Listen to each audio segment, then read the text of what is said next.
אנחנו רוצים לומר כמה מילים למשרד החקלאות, ובייחוד לשר החדש, שר החקלאות החדש. אנחנו מקווים שכל מי שנמצא פה בבניין יצא ויסתכל ויקשיב ויתהה על מה שקורה כאן.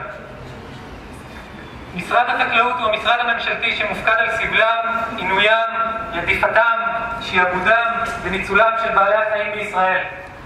תפקיד זה של משרד החקלאות מטיל כתם שחור על החברה הישראלית. מכאן, למקום הזה, מתנהל מאבק שלם של רוע ועריצות ביחס למי שהם חסרי הישע ביותר בחברה שלנו. מנגנון דיכוי, ניצול והשמדה המוני של מי שלא יראו בעולם לאיש. השמדה שלא לצורך, משיקולים אגואיסטיים, גרגרניים, התעמרות של החזק בחלש ממנו, עד כדי הריגה ברוטלית של מאות מיליוני יצורים מדי שנה.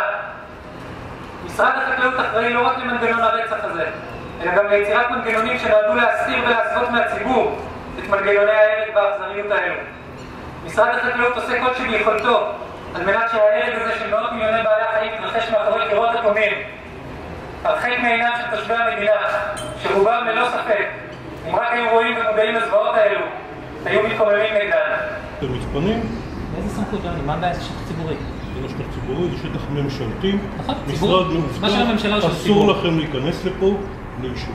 עכשיו נבקש לכם להתפנות. אנחנו מפריעים למישהו? כן. למי? למשרד החקלאות ולי.